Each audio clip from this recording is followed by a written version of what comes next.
Assalamualaikum warahmatullahi wabarakatuh. Selamat malam Bapak Ibu sekalian, juga selamat pagi dan selamat siang bagi Anda yang tinggal di belahan dunia yang lain. Perkenalkan, saya Dadi Mulyadi selaku Direktur Fasilitasi dan Informasi Hak Asasi Manusia, Direktorat Jenderal Hak Asasi Manusia, Kementerian Hukum dan HAM RI. Selamat datang dalam hari ketiga sekaligus hari terakhir Konferensi Internasional Kebebasan Beragama, Supremasi Hukum, dan Literasi Keagamaan Lintas Budaya, menguatkan kebebasan dan toleransi beragama melalui literasi keagamaan lintas budaya. Bahwa webinar ini diselenggarakan dalam kerjasama antara Kementerian Hukum dan HAM Republik Indonesia dengan Institut Lemina yang didukung oleh Templeton Regiostras. Kami dari Kementerian Hukum dan HAM Republik Indonesia bersama Institut Lemina ingin mengucapkan salam hormat kepada Bapak Ibu sekalian, seluruh peserta yang ada di Indonesia maupun di manapun Anda berada. Sebagai informasi bahwa kegiatan ini diikuti lebih dari 6.675 peserta dari 484 kota dan 28 negara yang mendaftar di konferensi ini. Hari ketiga ini tentunya menunjukkan bahwa topik dari konferensi internasional ini memang sangatlah menarik. Di tengah masyarakat yang menjemuk, hubungan lintas agama sejatinya menjadi sebuah keharusan, namun tentunya perjalanan untuk mencapai ke titik tersebut tidaklah mudah. Dialog lintas agama dikatakan menjadi salah satu metode untuk membangun dan memperkuat hubungan lintas agama. Literasi keagamaan lintas budaya adalah sebuah pendekatan berpikir, bersikap, dan juga bertindak untuk dapat bekerjasama dengan yang berbeda agama dan kepercayaan. Berdasarkan pada pemahaman akan kerangka moral, spiritual, dan juga pengetahuan diri pribadi dan orang lain yang berbeda agama dan kepercayaan. Literasi keagamaan lintas budaya ini didasarkan pada keyakinan bahwa kesadaran dan keyakinan untuk kebaikan bersama bagi umat manusia akan tercapai bukan keragaman agama dan kepercayaan ditolak atau dilebur menjadi keseragaman. Tetapi justru ketika keragaman itu diteguhkan, dikelola bersama oleh para penganutnya yang berbeda, melalui proses evaluasi, komunikasi, dan negosiasi bersama untuk menanggapi berbagai peluang dan tantangan yang dihadapi, baik dalam konteks lokal maupun global. Untuk itu, pendekatan literasi keagamaan lintas budaya ini dinilai sebagai satu pendekatan yang baik untuk membangun kompetensi dan kemampuan masyarakat yang bukan hanya memiliki hubungan yang baik lintas agama, namun juga dapat berkolaborasi lintas agama. Melalui kebebasan beragama, supremasi hukum, dan literasi keagamaan lintas budaya, Kementerian Hukum dan Hak Asasi Manusia RI bersama Institut Lemina mengangkat tema terkait menguatkan kebebasan dan toleransi beragama melalui literasi keagamaan lintas budaya. Hal ini adalah bertujuan agar kegiatan yang akan dilaksanakan dalam bentuk webinar ini dapat menggali dan juga memberikan pemahaman yang lebih dalam tentang penguatan kebebasan serta toleransi beragama. Setiap pembicara dalam webinar ini akan membawakan topik terkait menguatkan kebebasan dan toleransi beragama melalui literasi keagamaan lintas budaya. Profesor Dr. Edi Umar Syarif Khair SH.MH, MHum, selaku Wakil Menteri Hukum dan Hak Asasi Manusia Republik Indonesia sebagai pembicara utama dan menjelaskan tentang peran pemerintah, terutama Kementerian Hukum dan HAM dalam memperkuat kebebasan dan toleransi beragama di Indonesia.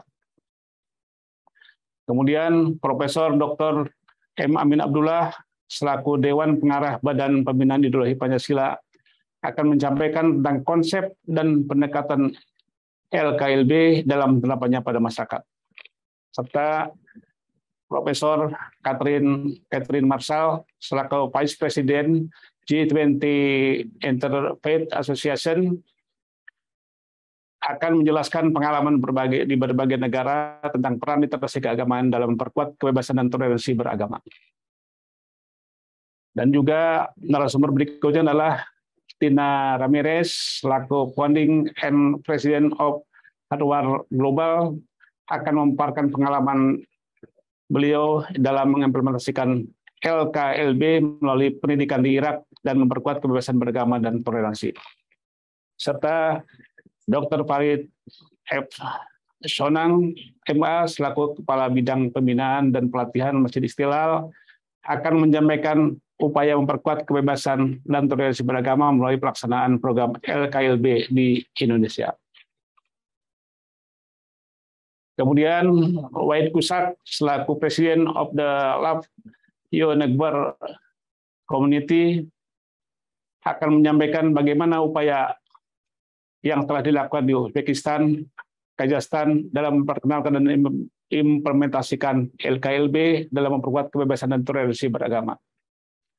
Serta narasumber berikutnya adalah Profesor John Azuma selaku Eksekutif Director of the SANEC Institute. Beliau akan membagi pengalamannya, peran serta SANEC Institute dalam memperkenalkan dan mengimplementasikan LKLB di Ghana untuk memperkuat kebebasan dan toleransi beragama. Mari kita mulai webinar ini, dan untuk pertama-tama kami akan persilakan kepada Bapak Ambek Paramarta SHM SI selaku staf ahli bidang politik dan keamanan di Kementerian Hukum dan HAM RI untuk menyampaikan sambutannya. Dan untuk itu kepada Bapak Ambek Paramarta kami persilakan. Terima kasih Pak Direktur. Assalamualaikum warahmatullahi wabarakatuh. Selamat Waalaikumsalam. malam. Salam sejahtera untuk kita semua. Om Swastiastu, Namo Buddhaya, salam kebajikan untuk kita semua.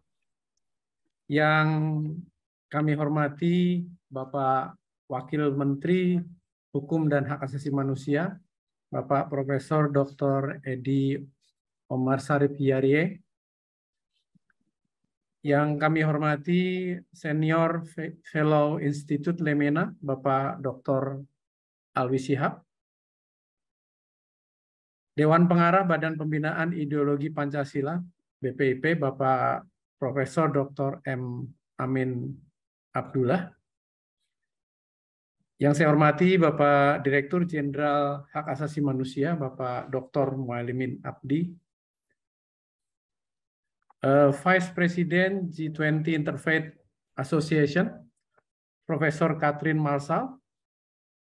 Founder and President of Hardware Global, Mrs. Tina Ramirez. Kepala Bidang Pendidikan dan Pelatihan Masjid Istiqlal, Bapak Dr. Farid F. Sonang, MA. President of Love Your Neighbor Community, Mr. Wahid Kusak. Executive Director of the SANEC Institute, Mr. Profesor John Azuma, dan para peserta yang kami hormati. Pertama-tama izinkan saya mengajak Bapak Ibu sekalian untuk senantiasa memanjatkan puji syukur kehadirat Allah Subhanahu wa Ta'ala, Tuhan yang Maha Kuasa, yang atas karena rahmat dan karunia-Nya kita semua dapat hadir pada webinar ini dalam acara konferensi internasional bertema menguatkan kebebasan dan toleransi beragama melalui literasi keagamaan lintas budaya yang diselenggarakan oleh Kementerian Hukum dan Hak Asasi Manusia Republik Indonesia bekerjasama dengan Institut Lemena. Kegiatan ini tentunya menjadi kesempatan yang sangat baik bagi kita semua untuk mendengarkan topik-topik dan pengalaman yang sangat menarik dan bermanfaat bagi kita semua, terutama dalam meningkatkan toleransi beragama. Bapak Ibu sekalian yang kami hormati, Bapak Wakil Menteri Hukum dan Hak Asasi Manusia yang kami hormati, tema yang diangkat pada hari ketiga dalam rangkaian kegiatan konferensi internasional ini adalah menguatkan kebebasan dan toleransi beragama melalui literasi keagamaan lintas budaya. Indonesia bukanlah negara agama, melainkan negara yang berdasarkan pada Pancasila dan Undang-Undang Dasar 1945, namun kehidupan beragama dan menjalankan ibadah menurut kepercayaan masing-masing dilindungi oleh undang-undang. Semua penganut agama menyadari pentingnya kerukunan dan toleransi terhadap kebebasan beragama dalam rangka memelihara negara kesatuan Republik Indonesia. Toleransi terhadap kebebasan beragama berarti saling menghormati dan berlapang dada terhadap pemeluk agama lain, tidak memaksa mengikuti agama dan tidak mencampuri urusan agama masing-masing.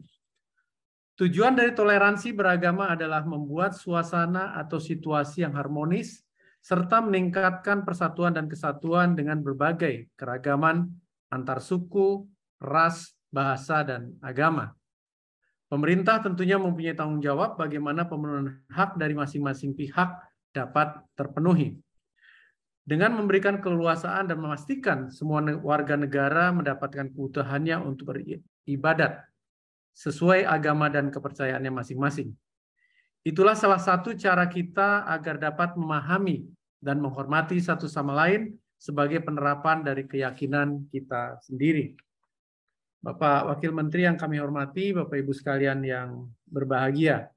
Sebagai akhir kata, saya memberikan apresiasi kepada pihak-pihak yang secara konsisten terus berperan aktif dalam upaya mewujudkan penghormatan, pelindungan, pemajuan, pemenuhan hak asasi manusia, dan terus berpegang teguh pada nilai-nilai toleransi keagamaan dalam kehidupan bermasyarakat, berbangsa, dan bernegara.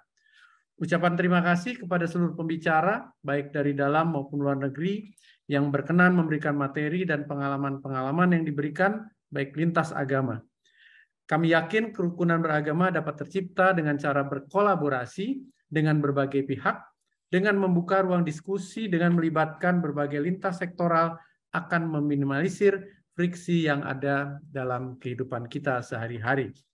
Kami menyambut baik acara webinar dengan tema literasi keagamaan dan budaya, karena hakikinya tema tersebut sangat menyentuh keseharian kita sehari-hari. Dengan acara ini, kita dapat memahami dan membuka pengertian bahwa kesadaran dan keyakinan membawa kebaikan bersama bagi umat manusia dan akan tercapai bukan ketika keberagaman agama dan kepercayaan ditolak atau dilebur menjadi keseragaman. Namun justru ketika keragaman diteguhkan dan dikelola bersama oleh para penganutnya untuk menanggapi berbagai peluang dan tantangan yang dihadapi baik dalam konteks lokal maupun global. Demikian Bapak Ibu sekalian beberapa hal yang dapat kami sampaikan. Terima kasih. Wassalamualaikum warahmatullahi wabarakatuh. Om Santi Santi Santi Om. Shalom. Salam kebajikan untuk kita semua. Terima kasih. Waalaikumsalam warahmatullahi wabarakatuh. Selanjutnya kami persilakan kepada Bapak Dr. Alwi Shihab selaku Senior Fellow Institut Limina untuk menyampaikan sambutan. Kepada Bapak kami persilakan. Assalamualaikum warahmatullahi wabarakatuh. Salam sejahtera bagi kita sekalian yang saya hormati para peserta webinar internasional ini. Saya akan menyentuh poin betapa hubungan kebebasan beragama melalui literasi keagamaan sangat erat hubungannya. Pertama-tama, literasi keagamaan lintas budaya ini diharapkan kita dapat tercerahkan dengan kompetensi pribadi masing-masing yang ingin mengikuti program-program literasi keagamaan lintas budaya ini. Kompetensi pribadi artinya seseorang harus menguasai, mendalami prinsip-prinsip agama yang dianut, sekaligus menguasai dan mendalami prinsip-prinsip agama pihak lain, sehingga dengan adanya kompetensi pribadi tersebut kita bisa hidup secara harmonis, tidak gampang untuk mempersalahkan pihak lain, dan juga tidak gampang untuk memaksakan kehendak kita. Hasil terpenting yang kita raih dari kompetensi pribadi adalah sikap luas, toleran, jauh dari pemaksaan pendapat. Menghormati pandangan, menghormati agama orang lain, dan tidak berusaha untuk mencari titik pandang yang berbeda, tetapi justru mencari titik pandang yang sama. Salah satu ciri yang menonjol antara komunitas agama yang memiliki anggotanya memiliki kompetensi pribadi ialah suatu upaya bersama untuk mencegah adanya pemaksaan pendapat dan bersedia untuk menghormati pandangan-pandangan orang lain.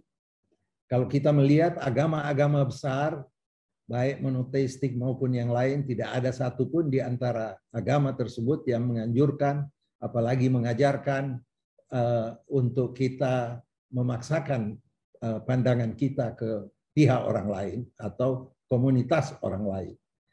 Kalau di dalam Islam kita kenal bahwa beberapa ayat Al-Quran menggambarkan hal tersebut dengan ayat yang sangat populer, la ikraha fiddin, tidak ada pemaksaan dalam agama. Qulil haq min rabbikum, katakanlah wahai Muhammad, kebenaran datang dari yang maha kuasa. Faman syaa falyu'min wa man syaa falyakfur. Yang mau beriman silahkan, yang tidak mau beriman juga silahkan. Lasta alaihim bimusaitir. Wahai Muhammad, kamu tidaklah datang untuk menguasai mereka atau memaksakan kehendak Islam kepada mereka. Sangat jelas adanya anjuran dan wejangan, prinsip tidak boleh kita memaksakan kehendak kita kepada pihak lain. Kalau kita mengikuti sejarah sebagai praktek dari anjuran-anjuran Al-Quran ini yang tadi saya bacakan, setelah Nabi tiba di Madinah, beliau mengumumkan pembentukan masyarakat sipil berdasarkan stabilitas keamanan dan supremasi hukum. Orang-orang Yahudi yang ada di sana bebas untuk melaksanakan hukumnya sesuai dengan kitab sucinya. Artinya tidak ada pemaksaan bahwa Al-Quran harus dijadikan prinsip atau hukum yang berlaku bagi non-Muslim. Nabi memulai pembentukan masyarakat multi etnis, agama dan budaya, dan mentransformasikan semua elemen tersebut menjadi suatu masyarakat yang hidup bersama dalam kerjasama dan solidaritas seraya menjaga keragaman dan perbedaan. Selanjutnya, piagam tersebut memperkenalkan konsep kewarganegaraan seperti yang dikenal masyarakat modern sekarang ini. Keanekaragaman dan perbedaan tidak menghalangi koeksistensi damai, melainkan menjadikannya sebagai kebutuhan bagi tiap kelompok. Piagam Madinah meletakkan dasar-dasar praktis dan realistis dari nilai-nilai Islam seperti toleransi, konsistensi, koeksistensi, jauh dari pemaksaan satu kelompok ke kelompok lain, baik pemaksaan agama, budaya, atau adat istiadat. Di samping Piagam Madinah, perjanjian Najran dengan komunitas Kristen juga menunjukkan sikap Nabi Muhammad yang jelas untuk membangun koeksistensi damai dengan kelompok agama, ras, dan budaya yang berbeda. Naskah Biara Saint Catherine di Gunung Sinai, Mesir. Pada saat naskah tersebut lahir, orang-orang yang berbeda pandangan dan agama diberlakukan dengan kekerasan dan pengusiran paksa. Sejak zaman Nabi hingga berdirinya negara modern Mesir, status biara Saint Catherine tetap dipertahankan di bawah kendali para biarawan Ortodoks Yunani dan dianggap sebagai milik Yunani, walaupun Yunani tidak ada hubungannya dengan daerah tersebut. Hanya Nabi ingin menjadikan naskah ini sebagai contoh bagaimana Islam tidak memaksakan kehendaknya, tidak memaksakan orang-orang Kristen di sana untuk tunduk kepada ajaran Al-Quran. Mereka tidak boleh diganggu, kata Nabi, atau dipaksa untuk menjalankan tugas mereka. Dan dalam menjalankan perintah agama mereka bebas untuk melakukannya. Tidak seorang pun diperbolehkan menjarah orang-orang Kristen, harta orang-orang Kristen di situ. Seorang wanita Kristen yang menikah dengan seorang Muslim harus mendapat persetujuan wanita tersebut dan tidak boleh dilarang pergi ke gereja untuk berdoa atau menunaikan kewajiban ibadahnya. Mereka tidak boleh dilarang membangun gereja atau memperbaiki biara. Siapapun yang melarang, maka Nabi mengatakan bahwa itu telah melanggar janji dan perjanjian saya dengan komunitas Kristen di sana. Dari itu aneh kalau di Indonesia ini masih ada orang-orang Islam yang melarang mendirikan gereja di suatu tempat. Padahal Nabi sudah mengatakan pembangunan gereja bagi orang-orang Kristen dimanapun mereka berada harus dibantu dan harus diperbolehkan. Dan hal ini telah kita lihat secara dekat apa yang terjadi di Saudi Arabia sekarang dengan mendirikan gereja, apa yang terjadi di negeri Arab lainnya. Jangan sampai kita mundur dari perintah Nabi bahwa kita harus menghormati agama, pemeluk agama lain dan membiarkan mereka mendirikan gerejanya atau kuilnya atau tempelnya sesuai dengan harapannya.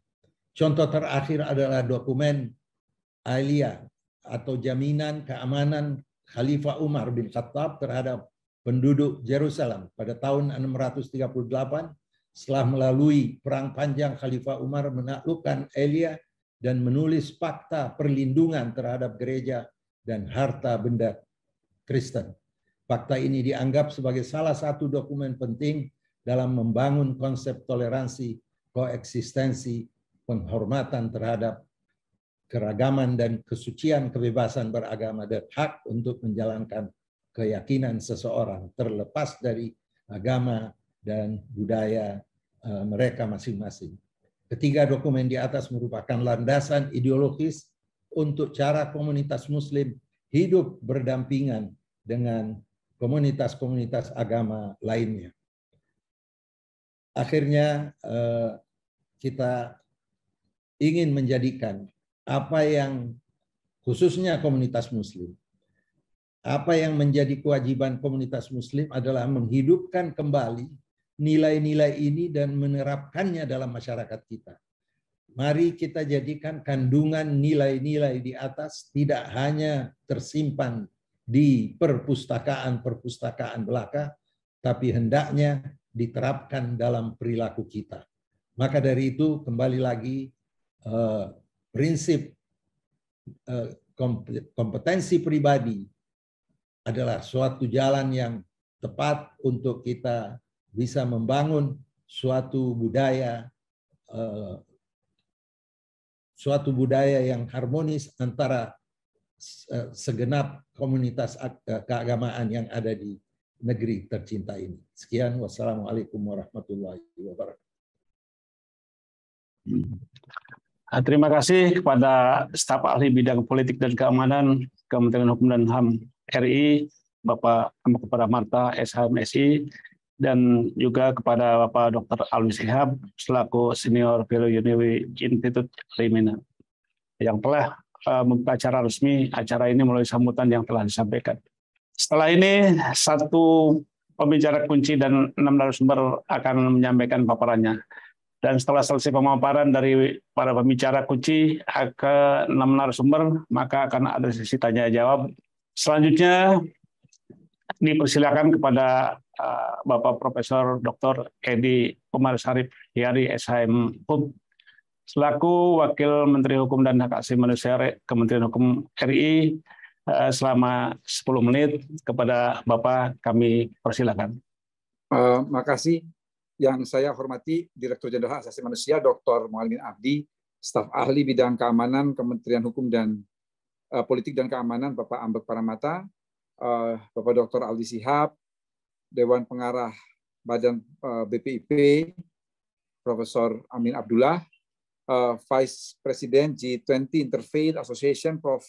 Catherine Marshall, Founder and President of Harvard Global, Tina Ramirez, President of the Love Your Neighbor Community, Wyatt Kusak, Executive Director of the Science Institute for Profesor John Azuma, kemudian Kabid Pendidikan dan Pelatihan Masjid Istiqlal Dr. Farid Saenong, serta peserta webinar yang berbahagia. Assalamualaikum warahmatullahi wabarakatuh. Shalom, Om Swastiastu, Namo Buddhaya, salam sehat, salam sejahtera bagi kita semua. Pertama-tama marilah kita panjatkan puji syukur kehadiran Allah Subhanahu wa taala karena atas rahmat dan karunia-Nya kita dapat hadir pada Zoom webinar acara konferensi internasional hari ketiga, dan pada hari terakhir konferensi ini mengangkat tema menguatkan kebebasan dan toleransi beragama melalui literasi keagamaan lintas budaya. Saya akan memberikan sambutan kunci pada rangkaian webinar pada hari ini, dan menurut saya tema yang diberikan sangat menarik. Bagaimana bukan di antar umat beragama dengan literasi keagamaan lintas budaya. Ini adalah konsep yang sangat tepat digunakan di tengah pluralisme bangsa Indonesia yang multicultural, multireligi, multietnis. Di tengah tantangan globalisasi dan kemajemukan bangsa, kita sebagai insan yang hidup berdampingan dengan makhluk lain yang tidak selalu sama dengan kita. Konsep memahami orang lain harus dihayati secara lebih lokal dan global. Bagaimana kita harus memahami orang lain sebagaimana mereka memahami diri kita sendiri. Kita secara sadar memproklamasikan sebagai orang Indonesia, secara turun-temurun nenek moyang kita adalah Indonesia. Di Indonesia yang mayoritas agamanya adalah Muslim, namun bangsa Indonesia tetap memberikan ruang dan kebebasan kepada non-Muslim dan berbagai penganut agama dan kepercayaan lainnya yang bukan non-mayoritas. Hidup berdampingan di Indonesia dengan menerima dan menghormati segala perbedaan, maka Indonesia menjadi lebih aman, lebih tangguh, dan lebih bahagia. Terjadi kedamaian. Setiap orang dapat menikmati kebebasan penuh untuk beragama dan berkeyakinan, sembari menjalankan nilai-nilai sipil dan secara sukarela menjalani tanggung jawab moral dalam cara mereka menjalankan menggunakan kebebasan. Literasi dalam terminologi ini bukan bentuk dari kefasihan atau ketidakpahaman, tetapi literasi di sini adalah bagaimana seorang manusia mempunyai kerendahan hati untuk mendengarkan, mengamati, memverifikasi, dan terlibat. Dengar dan amati dengan hati Anda, verifikasi dengan pikiran Anda, dan terlibat dengan tangan Anda. Dengan penempatan terminologi literasi agama dan literasi budaya, maka didapat keyakinan bahwa kesadaran dan kebaikan bersama bagi umat manusia akan tercapai bukan ketika keragaman agama dan kepercayaan ditolak atau dilebur menjadi keseragaman, namun ketika keragaman dan perbedaan dikelola dan diteguhkan bersama oleh penganutnya melalui proses evaluasi, komunikasi, dan negosiasi bersama untuk menanggapi berbagai peluang dan tantangan yang dihadapi baik dalam konteks global maupun lokal. Dalam prakteknya, literasi agama dan literasi budaya dikembangkan melalui proses keterlibatan timbal balik antara aktor agama, negara, atau non-negara yang berakar pada pemahaman diri orang lain dan tujuan yang ada dalam konteks kemajemukan agama, adat istiadat, dan budaya. Peran pendidik sangat strategis untuk mengembangkan literasi agama dan budaya ke dalam lubuk pemahaman anak didik. Sedari kecil kita memberikan pemahaman bagaimana mereka memahami agama yang dipeluknya, juga terhadap agama lain, nanti akan menentukan wajah kerukunan umat beragama di masa depan. Hak atas kebebasan beragama dan berkeyakinan merupakan cakupan dari hak sipil dan politik. Kebebasan dan toleransi semua perlu memiliki landasan kokoh yang dibangun di negeri ini. Dimulai dengan terus menganjurkan toleransi, menghargai pendapat orang lain, dan menghargai perbedaan. Secara kelembagaan atau unsur negara tercinta kita bekerja sama dengan pemerintah, dengan seluruh kelompok keagamaan dan seluruh elemen yang di kehidupan negara kita untuk melahirkan kehidupan yang memenuhi hajat kehidupan orang banyak dalam kedamaian, kebersamaan, dan kemakmuran. Bapak Ibu yang berbahagia, di tengah tantangan yang sangat dinamis di masyarakat, pembangunan dan pelaksanaan supremasi hukum menjadi pekerjaan rumah yang terus-menerus dalam sebuah negara. Kebebasan beragama dan supremasi hukum harus berjalan bersama. Untuk itu, negara dan masyarakat diharapkan dapat menjadi agen utama dalam memperkokoh supremasi hukum untuk melindungi dan memajukan kebebasan beragama. Agama bisa menjadi perekat dan pemersatu, akan tetapi bukan penyatuan. Konsep pemersatu bukan berarti penyeragaman, karena jika itu adalah penyeragaman, maka inilah yang akan menjadi penyebab konflik umat beragama. Pemersatu itu lebih kepada sikap toleransi ajaran keagamaan. Oleh karenanya, umat beragama harus mengedepankan apresiatif terhadap keragaman atau pluralitas. Sejatinya, agama mengajarkan kesamaan, kenyamanan, dan kedekatan, tetapi agama juga mendorong pemeluknya untuk senantiasa berpikir jernih, jujur, dan melarang kekerasan, kezaliman, manipulasi, dan korupsi. Literasi keagamaan lintas budaya jangan dipersepsikan atau bukan berarti mencampur adukan agama. Literasi keagamaan lintas budaya juga bukan sekularisme. Justru melalui kemahakuasaan Tuhan, literasi tersebut tidak merendahkan yang lain. Multidisiplin, interdisiplin, dan transdisiplin sebagai fondasi literasi keagamaan lintas budaya. Setidak-tidaknya, setiap umat beragama memiliki kemampuan untuk memahami diri sendiri, memiliki kemampuan untuk memahami agama atau umat lain yang berbeda, sebagaimana memahami diri sendiri, dan kemampuan bekerja sama dengan agama atau umat lainnya. Itulah literasi kebudayaan yang bersama-sama kita dorong. Hal penting lainnya yang harus kita jadikan landasan adalah kita sesama umat beragama harus saling mengenal, tidak saling merendahkan, menghindari buruk sangka, tidak mencari-cari kesalahan orang lain, dan tidak saling mengejek, bergunjing terhadap sesama sebagai manusia yang hidup berdampingan. Bapak Ibu, saya menyambut baik webinar ini untuk menguatkan toleransi antar umat beragama, dan konferensi internasional ini adalah salah satu bentuk implementasi kita bisa bersama berkumpul dari berbagai penjuru dunia, dari berbagai pemeluk agama, dan kepercayaan berbeda untuk dapat memahami perbedaan antar manusia. Namun, dengan perbedaan itu dapat menguatkan kita dalam menjalankan tugas dalam kehidupan bernegara, bermasyarakat, dan tentunya hubungan kita dengan Tuhan Yang Maha Esa. Negara Indonesia sejatinya sudah mengenal keberagaman sejak zaman nenek moyang yang kita cetuskan simbol negara kita, Bhinneka Tunggal Ika, yang artinya berbeda namun tetap satu. Dalam kesempatan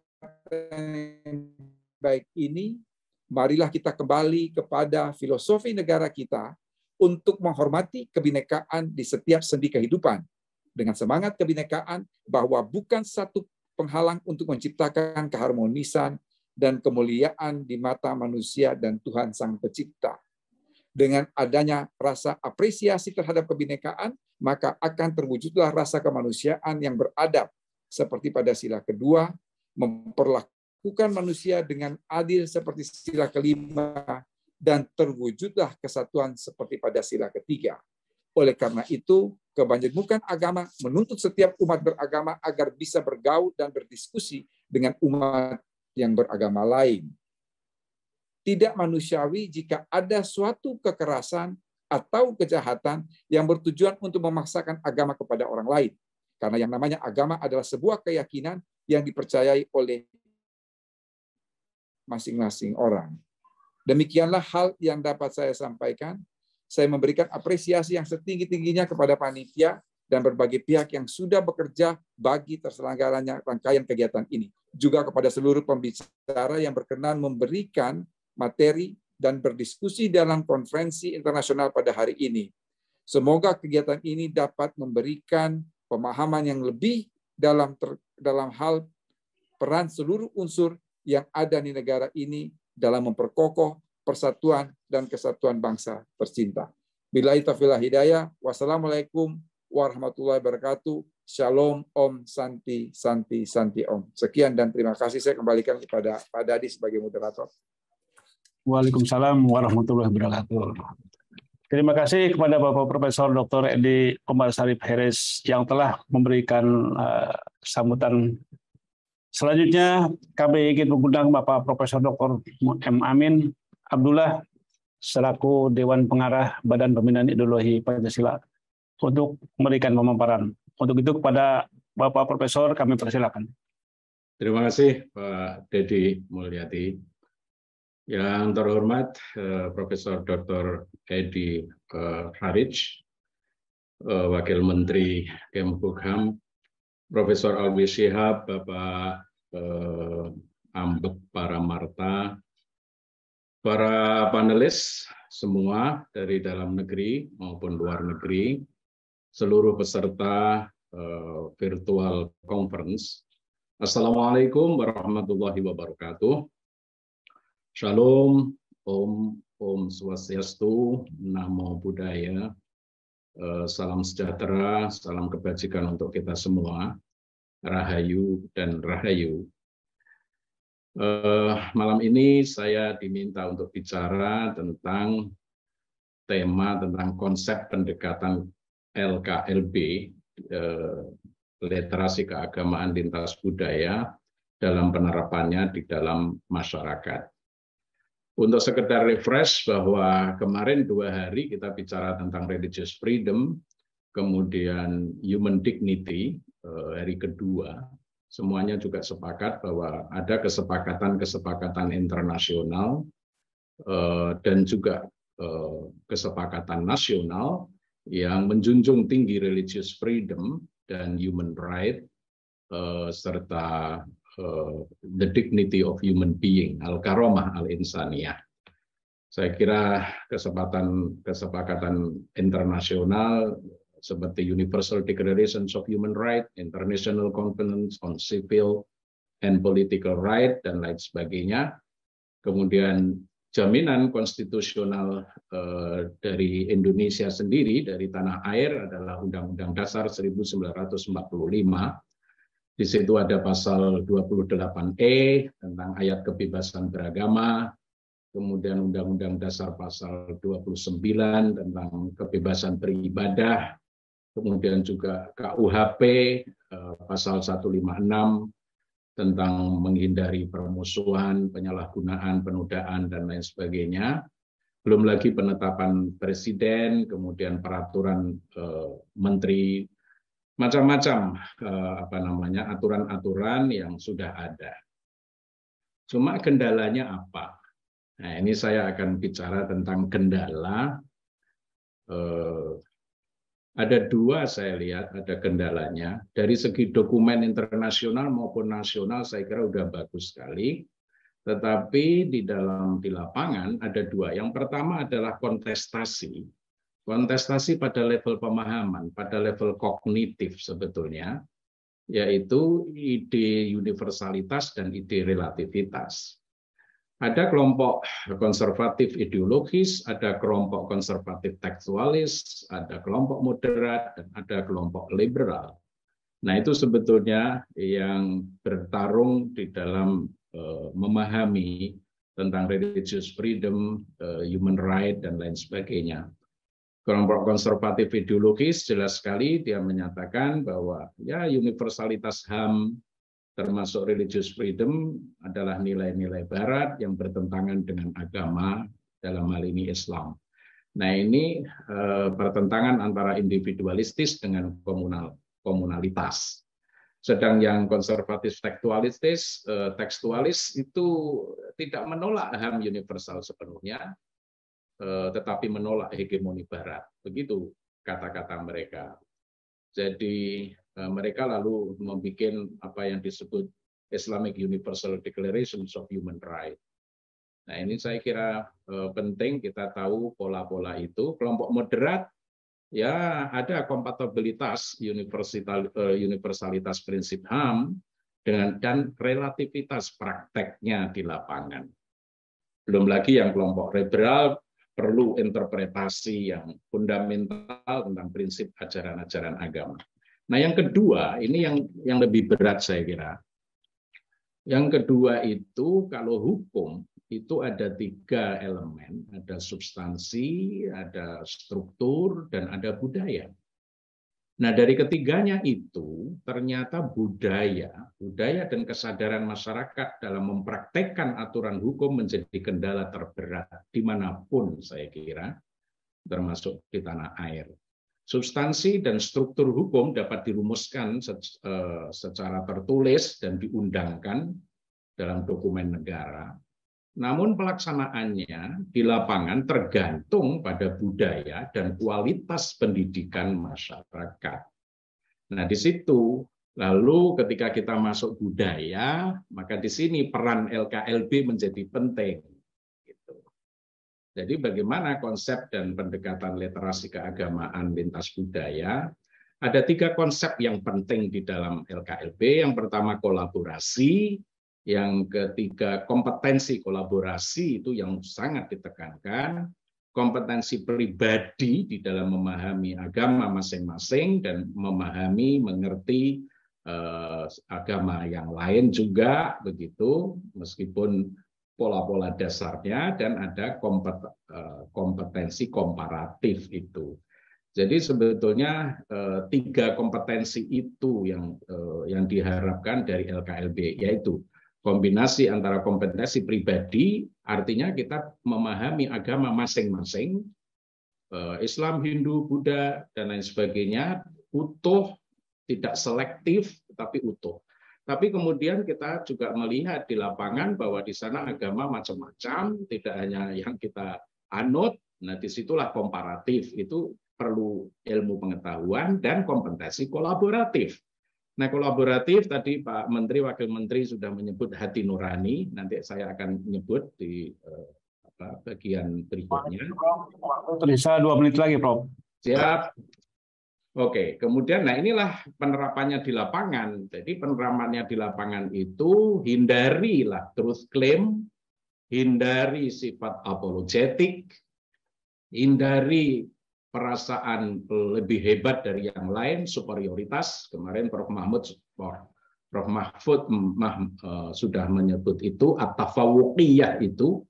Dan juga yang pokok adalah 2 kata, negosiasi. Jadi komunikasi, negosiasi antar berbagai pemeluk agama itu penting. Dan in the end adalah kolaborasi. Kolaborasi. Next. Nah, maka disitulah bagaimana di dalam pola pembelajaran, kemarin Profesor Mukti juga sudah di situ. Jadi di dalam agama ada 3 dimensi, ada dimensi subjektif, itulah agama-agama yang kita yakini, tetapi memang harus utuh dan begitu. Kemudian ada pendekatan yang keilmuan, yaitu komparatif lewat research dan lain sebagainya, agama-agama, suku-suku kita mengerti. Nah, ini yang ketiga, ini penting, intersubjektif. Jadi kalau dunia agama itu memang tidak hanya sekedar subjektif dan objektif, tapi intersubjektif. Disitulah pendekatan hati nurani, qalbun salim, yang menghasilkan respect dan engagement. Itulah saya kira kombinasi 3 itu sebetulnya yang disebut LKLB. The last slide. Next. Nah ini apakah itu teori? Tidak. Maaf sebelumnya. Nah, ini kita sudah melakukan di Indonesia, kita sudah melakukan mempraktekkan itu. Institut Lemena, tadi ada Pak Alwi Syihab, ada saya termasuk yang mengajarkan itu. Online training sudah diikuti 2.500-an orang, 33 provinsi, perempuan dan laki-lakinya hampir imbang, 51, 49, kemudian online course dan hybrid workshop, konferensi dan webinar internasional semacam ini, video dan audio podcast, perpustakaan digital, teaching and learning. Nah, itu program ini akan berlanjut. Ya, kita dibantu media sosial begini sehingga lebih mudah. Terima kasih. Terima kasih kami ucapkan pada Bapak Profesor Dr. M. Amin Abdullah yang telah memberikan pemaparan yang begitu sangat menarik. Selanjutnya kami mengundang yang terhormat Ibu Profesor Catherine Marshall selaku Vice President G20 Interfaith Association and Seniority Law. Dan untuk itu kepada Ibu Profesor untuk memberikan pemaparannya, kami persilakan. Good evening, good morning. It's a great honor to be part of this very ambitious and important event. And can you load my slides? I'm going to speak to 4 topics very briefly. The first one is the context of the context of cultural religious literacy and management of pluralism. The second is to situate this in the current COVID-colored world of what we call a polycrisis.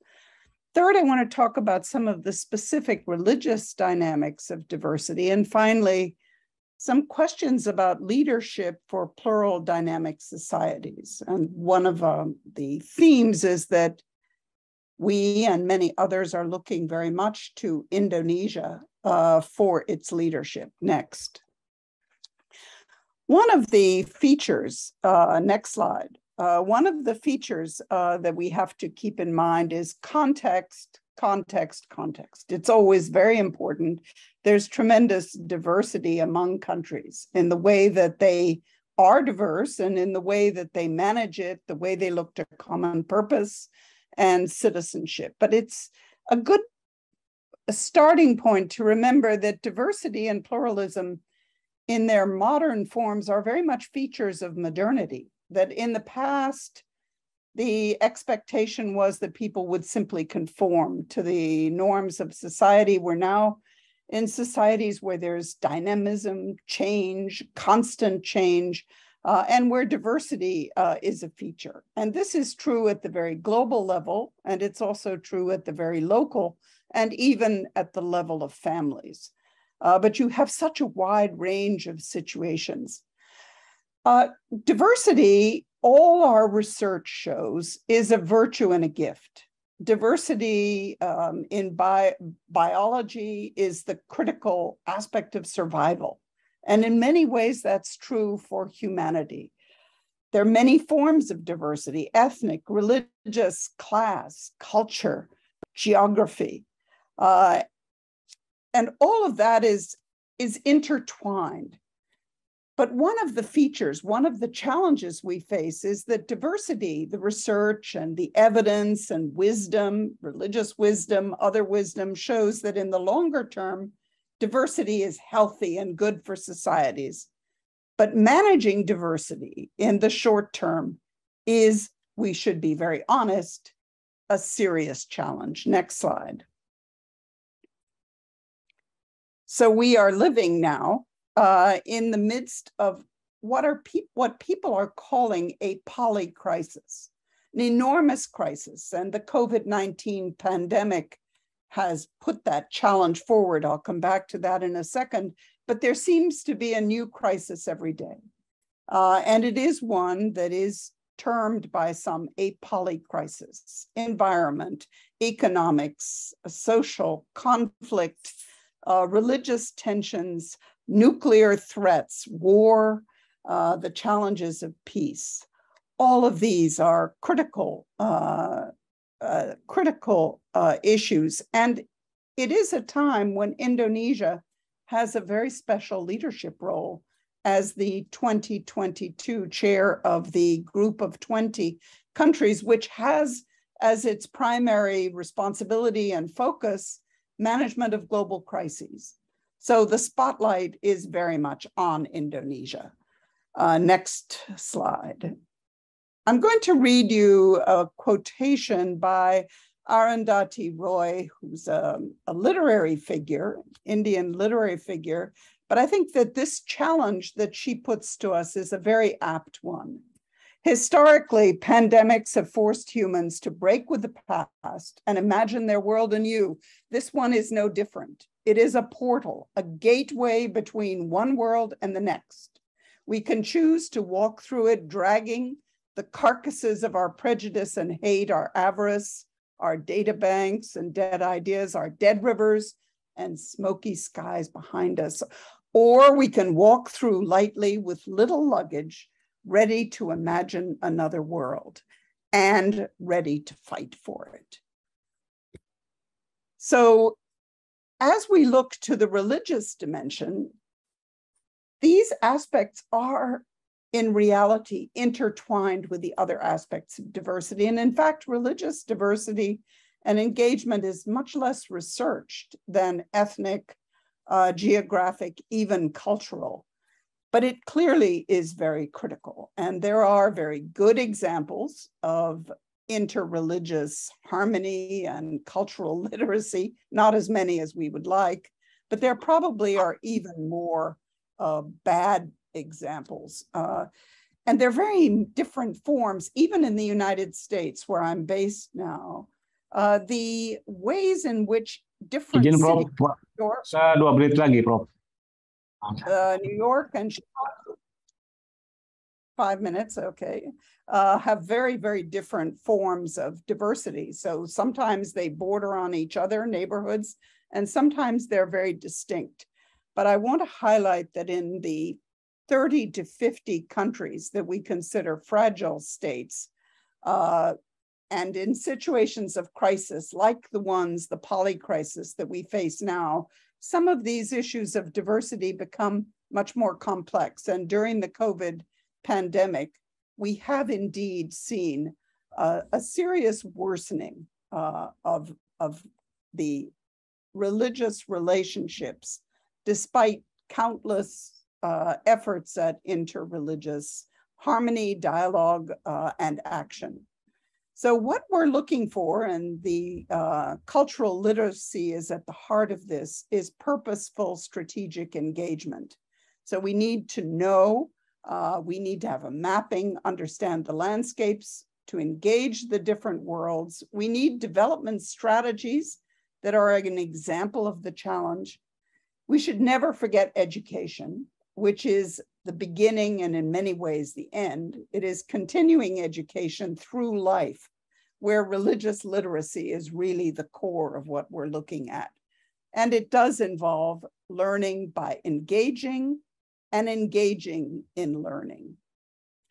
So finally, what we're looking to is plural, dynamic societies where the religious engagement is taken far more into account than it has been in the past.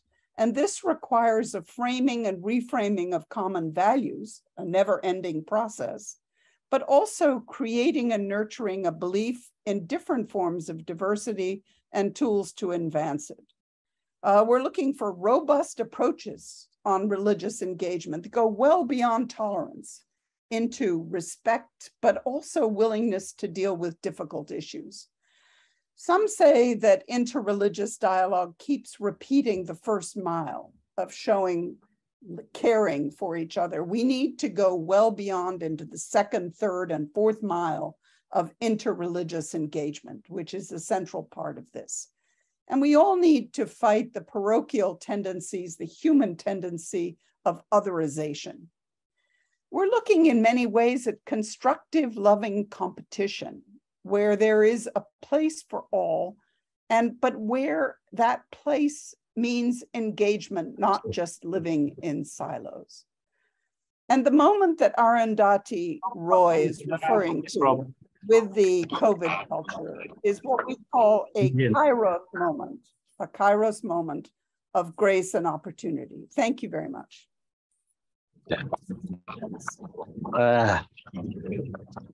Terima kasih kami sampaikan kepada Profesor Kathryn Marshall yang telah memberikan paparannya yang luar biasa. Selanjutnya saya ingin mengundang pembicara berikutnya, yaitu Ibu Tina Ramirez selaku Founder and Presiden Hardware Global untuk memberikan pemaparannya. Kepada Ibu Tina Ramirez kami persilakan. Wonderful. Thank you so much, everyone. It is so great to be with you. And, like Dr. Marshall said, I'm just really honored to be a part of this process that the Lamina Institute has put together. I've been watching them grow for many years, and it's just, it's very exciting. So thank you. My conversation is going to be a little bit different. I'm going to talk about the work that we as an organization have been doing in Iraq And so a very different context than Indonesia, but a context that struggles with these same concepts of pluralism that Dr. Marshall described. And so I think it's a very unique context. I was with the late Gustur before he passed, and I remember what a champion he was for Pancasila and these ideas of pluralism in Indonesia. And they've been an inspiration to so many people in the world, especially in Muslim majority countries like Iraq. So Hardwired Global is the organization that I run. And Hardwired is an organization that provides education and training in the freedom of religion or belief and other human rights in order to help address religion-related conflict and help build more peaceful, pluralistic societies.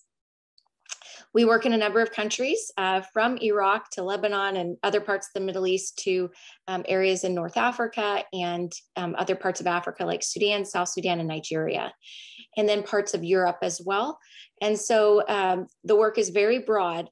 And that's because a lot of communities around the world are really trying to struggle with these concepts that I think that Dr. Marshall articulated so well of what is pluralism in this new modern culture. So in Iraq in 2014, as we all know, a massive just genocide unraveled. And it was something that really affected the communities in Iraq in a very deep way. And we're still seeing the impact of that. In northern Iraq and Mosul and the Nineveh Plains, then in areas of Sinjar, the Islamic State of Iraq and Syria came in and forced everyone to comply to their version of Islam. And unfortunately, it was something that led to the destruction of many of those minority communities. And since ISIS has been defeated, many of the Muslim and non-Muslim communities are working through how to respond to the ideas of hate and intolerance that ISIS left behind, and how to really rebuild this sense of peace and pluralism in their society where everyone can live together in peace. And that's not an easy thing to do, especially after such a catastrophe, just a difficult situation as what we saw with ISIS coming in. For 4 years, children were taught in the schools that ISIS controlled how to hate and kill people who believe differently from them. And a lot of the Muslim leaders that we're with when we go into Mosul share stories of bodies that were hanging on the street signs for anyone that didn't comply. And so there was a great sense of fear and of mistrust and of, so many other feelings that were just created during those 4 years when ISIS really ruled in northern Iraq. And coming out of that, the people really didn't know what to do. I think I can explain it well by one teacher, a Muslim teacher who went back into Mosul and was so discouraged by all of the destruction of property and homes and lives that he was walking through the rubble, and he decided that he was just going to pack up and leave and go back to Erbil and Kurdistan or go to a different country. But as he was packed and about to leave, he saw this little girl walking through the rubble of just broken buildings and concrete rubble. And she had a backpack on, and he was a principal before he had left Mosul. And he saw her and he thought, if I don't stay, who will, to help this little girl have the right kind of education, the kind of education where she can have a future where she hopes for peace, and instead of everything that we've seen. And so it's in those environments that Hardwired works. Even before... Waktu tersisa 2 menit. 2 minutes. Thank you. So even before the destruction and even before ISIS was defeated, Hardwired began to take teachers out of that had been in refugee camps in other parts of northern Iraq through a training program in education. And that training program taught them how to see the religious other and how to break down in a way that recognized their inherent human dignity. And it also helped them break down their fears, their misconceptions, and their mistrust of one another that had grown because of those experiences that didn't just happen because of ISIS, but from 2,000 years of conflict in the region. And so those teachers then, when ISIS was defeated, went back into Mosul. And right now we have many schools in Mosul and the Nineveh Plains with support from the government who are modeling pluralism and freedom of conscience and freedom of expression and all of these other human rights in the classroom. And that's really the work that Hardwired does. But I want to end with one story, which is that the government was really inspired by a couple of the teachers that we worked with who designed a specific lesson called the Peaceful Garden. And that's what led them to invite us to work in the country, which is that the teachers brought all their students to this beautiful garden and said, go pick a bouquet of flowers, but don't choose one color. So they made their bouquets, they came back, and the teachers said, those look beautiful, but look back at the garden. So the students looked back at the garden, they realized that they had destroyed it because they had ravaged it with picking all of their flowers. And in their haste had only left one color wilted and destroyed sitting there. And the teacher said, do you prefer this garden or the one before? And they said, no, we prefer the one before. So they gave them packets of seeds. And they said, look, this is the situation that happened in Iraq. When ISIS came, they destroyed everyone except for the people that looked and believed like them. But you can help us rebuild our community, our society. So they went and replanted the garden, and they learned the lessons of the importance of planting these seeds of peace and freedom and breaking down their misunderstandings with one another through this analogy of a garden. So that's really the power of the work that we've been doing in Iraq. But as I said, it's been translated into many different countries and maybe in Indonesia one day as well. Thank you. Terima kasih kami sampaikan kepada Ibu Tina Ramirez yang telah memberikan pemaparannya. Selanjutnya saya ingin mengundang Bapak Dr. Farid F. Sainong, MA, Kepala Bidang Pendidikan dan Pelatihan Masjid Istiqlal. Untuk itu kepada Bapak kami persilakan. Bismillahirrahmanirrahim. Assalamualaikum warahmatullahi wabarakatuh. Salam sejahtera buat kita semua. Om Swastiastu, Namo Buddhaya, salam kebajikan dan rahayu. Yang terhormat Pak Wakil Menteri, Pak Dirjen, dan teman-teman sekalian, terima kasih sudah mengajak kami untuk berpartisipasi dalam kesempatan kali ini. Saat ini saya akan sedikit bicara tentang juga tentang KLB atau Cross Cultural Religious Literacy, tetapi secara spesifik kami akan melihat atau melaporkan beberapa hal yang menjadi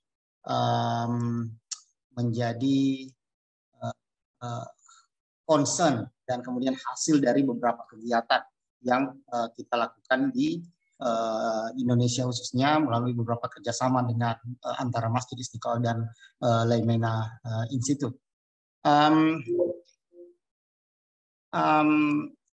Seperti yang kita sudah dengar bersama-sama, dengan religious literacy ini, dengan berbagai kompetensi yang sudah disampaikan tadi, kemudian kita bisa memahami pada dasarnya religious literacy ini menjadi sangat penting untuk kita pahami bersama, mengingat dia tidak hanya terkait dengan kelompok masyarakat beragama tertentu saja, tetapi juga melibatkan banyak pihak, dan pada akhirnya inilah yang nanti kita harapkan bersama, bahwasanya religious literacy ini, cross-cultural religious literacy ini bisa membangun kesepakatan, bisa membangun kesepahaman antar sesama umat manusia pada umumnya. Jadi sejak kita bicara tentang self-competence, comparative competence, dan kemudian pada akhirnya mengacu pada collaborative competence, yaitu kompetensi untuk bisa bekerja sama ya antar berbagai pemeluk agama melalui program-program yang bisa kita kolaborasikan. Nah, dalam kesempatan ini saya ingin mengutip sedikit bahwa pada dasarnya semua agama menunjukkan betapa human dignity itu perlu dihormati, sangat penting untuk dihormati, dan dengan prinsip inilah kita semua bisa melalui ajaran-ajaran agama kita bisa menghargai sesama umat manusia walaupun kita berada di level manapun terkait dengan self competence dan comparative competence itu. Ini memungkinkan kita untuk melihat atau menghilangkan kecurigaan satu dengan lainnya, di mana kita akan mampu memahami melalui self competence dan comparative competence itu, mampu memahami betapa human dignity ya bisa mengatasi atau bisa menjadi starting point ketika ada kontestasi, ketika ada kontradiksi antara pemahaman kita dengan apa yang kita lihat sehari-hari. Nah, di dalam konteks ini saya ingin mengajukan beberapa pemikiran, dan itu bisa kita rangkum dalam sebuah ungkapan bahwa kita ingin beranjak dari koeksistensi ke proeksistensi. Ya, koeksistensi itu mengandaikan bahwa semua umat beragama, semua umat manusia memang mengakui bahwasanya agama lain, masyarakat beragama lainnya memiliki hak untuk eksis, memiliki hak untuk hidup dengan berbagai hak yang melekat padanya, dan karenanya itu mengharuskan kita mengakui keberadaan agama lain. Nah, dalam hal ini kita bisa mengutip atau menjadikan beberapa prinsip untuk memperluas cakrawala berpikir kita tentang koeksistensi. Jadi misalnya kita mengakui tentang dignity of human being, kita mengakui prinsip keadilan, kita mengakui prinsip keluhuran hati, ya, atau yang dalam konteks Islam misalnya ada prinsip ihsan juga, di mana kita tidak hanya berbuat baik seperti hak dan kewajiban kita, tetapi melakukan sesuatu yang lebih dari kewajiban kita, atau mungkin mengurangi dari hak yang bisa kita tuntut. Nah, dalam hal inilah kemudian kita menginginkan bahwasanya melalui koeksistensi itu kita sedang merayakan kemajemukan, kita merayakan plurality dalam konteks hubungan antar agama. Dan di atas koeksistensi itu yang kemudian biasa kita bicarakan adalah religious tolerance, di mana di situ kita memahami hak umat manusia untuk hidup dalam kedamaian dimanapun dia berada. Hak mendasar kita untuk menolak pemaksaan agama misalnya. Nah, di situ religious tolerance muncul, dan kemudian karena itulah religious tolerance perlu kita kembangkan sedemikian rupa. Dan kemudian meningkat pada level berikutnya, kita ingin berangkat, tadi saya katakan berangkat dari koeksisten ke proeksisten. Ya, proeksisten ini mengandaikan kita saling mendukung, saling support antar umat beragama. Jadi istilahnya tidak ada lagi miskonsepsi, ya, salah anggap, salah paham bahwasanya mendukung eksistensi, mendukung agama lain itu adalah sesuatu yang salah misalnya dalam agama. Tidak, tetapi ya kita sudah menjelaskan, Prof. Amin Abdullah dan Prof. Ali Shihab sudah menjelaskan tentang fakta-fakta, kesepakatan internasional ataupun yang ada dalam sejarah Islam misalnya, yang menunjukkan bahwasanya agama-agama ini memang harus diarahkan untuk mengakui dan kemudian mendukung eksistensi masing-masing. Nah, ini misalnya bisa diwujudkan dengan beberapa komitmen yang bisa kita pegang. Misalnya komitmen tentang hak-hak asasi manusia dan keadilan, komitmen tentang masa depan kemanusiaan, komitmen untuk turut menciptakan dunia yang damai. Nah, itu semua insya Allah bisa mengajak kita untuk melihat proeksistensi itu.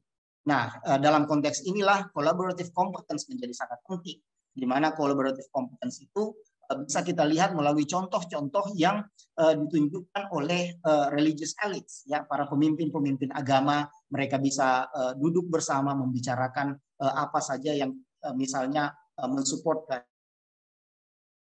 kedamaian dunia. Begitupun kerjasama ini dilanjutkan di tingkat grassroots, di tingkat akar rumput. Jadi memberikan kerjasamanya masing-masing dalam konteks beragama ini. Dan pada akhirnya sedikit lagi kita bisa berkolaborasi dalam hal-hal yang sifatnya kemanusiaan, mengatasi sumber masalah-masalah kemanusiaan, mengatasi kelaparan, counter terrorism, dan pada akhirnya ini semua adalah hasil dari religious literacy dan collaborative competence yang dikembangkan dalam cross cultural religious literacy. Terima kasih. Terima kasih Pak Padin atas pemaparannya yang memang walaupun sangat waktunya singkat, sebetulnya masih banyak materi yang kita ingin serap, tapi karena keterbatasan waktu. Dan untuk selanjutnya kami ingin mengundang Bapak Wade Kusak selaku Presiden of Love Your Neighbor Community untuk memberikan pemaparannya. Kepada Pak Wade Kusak dipersilakan. Waktu penayangan 7 menit. Thank you very much. I'm honored to participate in such important conference to deliver a very, very timely topic for cross-cultural religious literacy. And I was asked to share our experience in Kazakhstan in implementing cross-cultural religious literacy in this country. Kazakhstan was a part of the Soviet Union and obtained its independence 30 years ago. They just celebrated 30 years of independence this year. Kazakhstan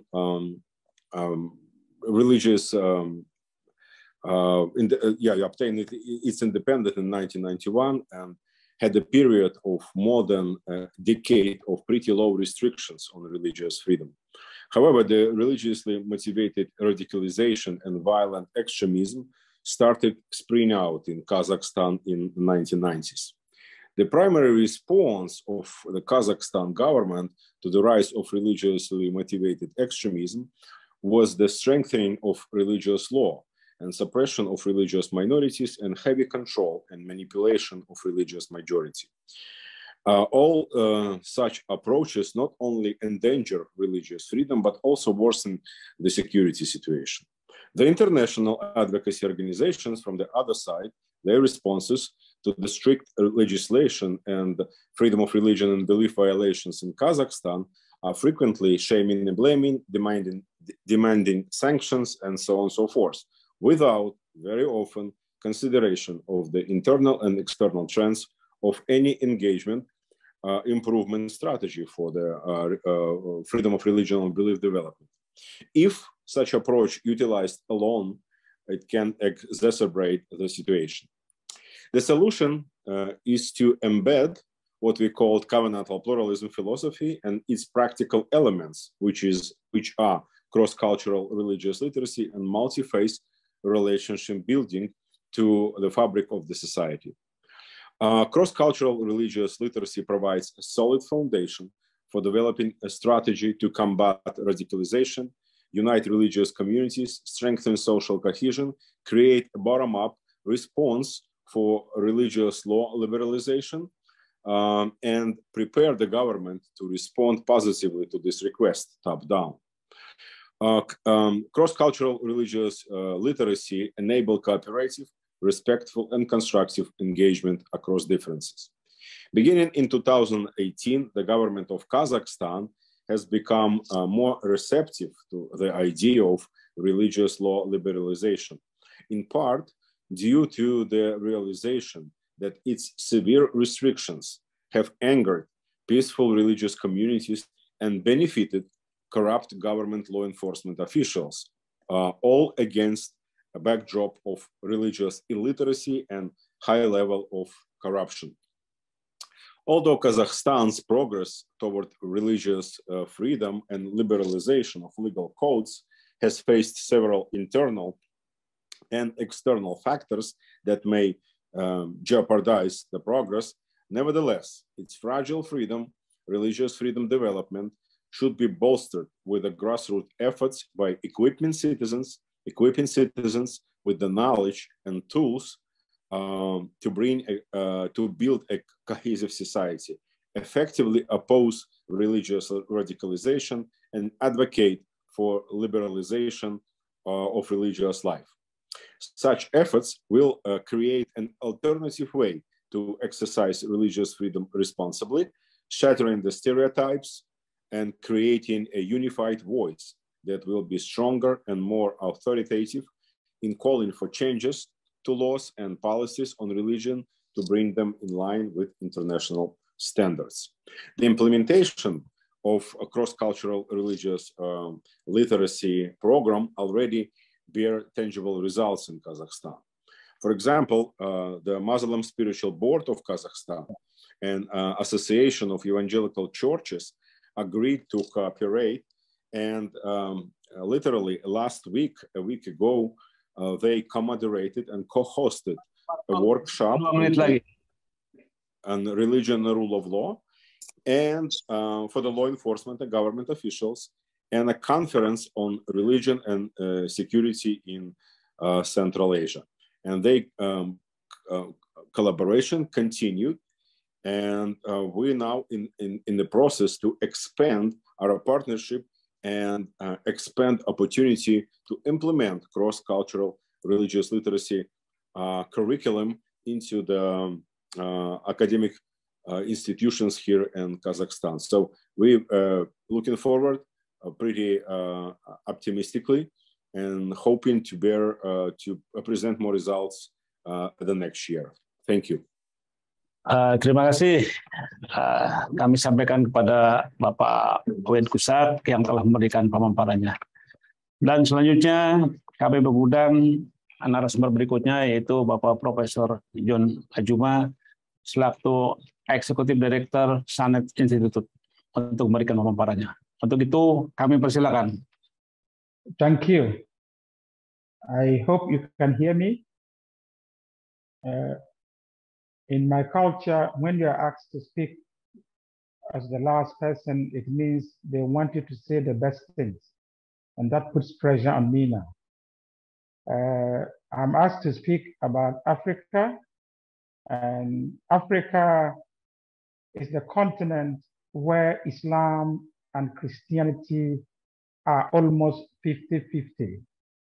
It is a continent where Muslims and Christians are almost live alongside each other in equal numbers. So Africa is very diverse. And one of the African presidents once said that in Africa, 50% are Christians on Sunday, 50% are Muslims on Friday, and 100% are African traditional religions on the rest of the days. In other words, in Africa, Islam and Christianity are founded on African traditional religions. Africans want to be Muslim, but they want to be Africans. They want to be Christian, and they want to be Africans. So Africa is the most diverse continent. My own family, I come from a family with Muslims and Christians. My Muslim uncle paid for my theological education. And I myself, I paid for my sister to go on pilgrimage to Mecca because my sister is a Muslim. That is Africa. But the diversity in Africa has got challenges. There is always a different types of dialogue. We have what some have called the dialogue of life. And that is the daily activities between different communities. That goes on very much in Africa. But there's what we call the intellectual or theological dialogue that allows you to get to know your own religion better and to know the other better. That is not happening enough. So you have in Africa is that dialogue of life alone is very fragile. And we saw that in Rwanda. We see that in Nigeria and in other places. Dialogue of life without intellectual and theological dialogue is very weak. The listening, there will be a problem because people passionately believe in religions that they don't even understand, they don't even know. And people passionately oppose religions that they don't understand, that they don't know. And this is a problem. And that is where CCRL, cross-cultural religious literacy, is very important for us in Africa. We in Africa, we see cross-cultural religious literacy as a tool to equip religious people, religious leaders, with the skills and with the rules to engage and to live in a pluralistic society, to engage and live in a diverse society. It is like playing a game that has no rules. It's like engage in a soccer or football match that there are no regulations and there are no referees. And you have not been trained. You just have kicking the ball. That is dangerous. CCRL, or cross-cultural religious literacy, will help train people to understand their own religion and to understand the other religions so that they can engage better and to understand their context, to understand the issues that they need to engage each other on. That is how CCRL is very important for us in Africa. And we are reaching out to Lemina Institute, and we are going to collaborate and partner with each other to work and to have training for people, for our people in Africa, along the lines of cross-cultural religious literacy. Because there's so much passion about religion in Africa, but there's so little knowledge. And that is what we are working on with CCRL. And I'm glad to be here and to be part of this discussion and wish all of us all the best. Thank you very much.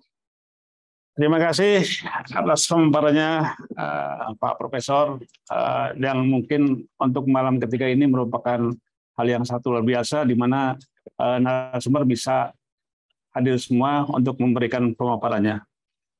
Selanjutnya, saya akan membuka kesempatan untuk bertanya jawab dengan 6 narasumber, dan mohon dikirimkan pertanyaan sesuai dengan tema kita pada hari ini, dan sebutkan untuk narasumber yang mana.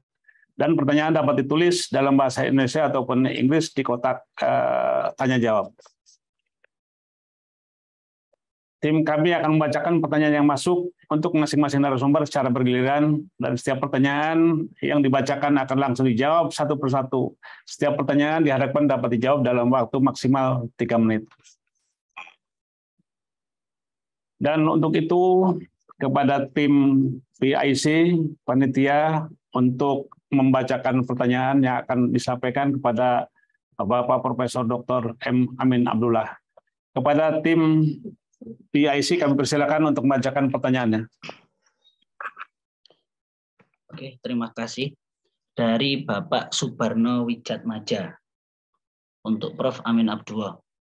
Bagaimana pemerintah mengimplementasikan nilai-nilai Pancasila dalam menumbuhkan toleransi melalui LKLB di tengah maraknya kasus-kasus korupsi dan perilaku pejabat yang tidak menjadi teladan yang baik?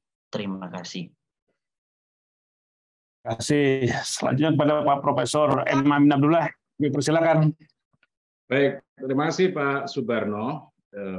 Ya, memang ini tugas berat, tugas bersama, lebih-lebih penyelenggara negara ya. Karena penyelenggara negara itu ya diharapkan sebagai teladan kan, teladan untuk semua kiri kanan rakyat pada umumnya. Tetapi ya itu tadi problemnya antara das Sollen dan das Sein. Das Sollennya itu ya yang bagus-bagus, yang normatif begitu. Tetapi ketika masuk ke realitas, lalu menjadi berantakan ya, sebagian berantakan begitu. Nah maka nilai-nilai Pancasila yang Bapak sebut tadi mulai ingin dikembangkan lagi.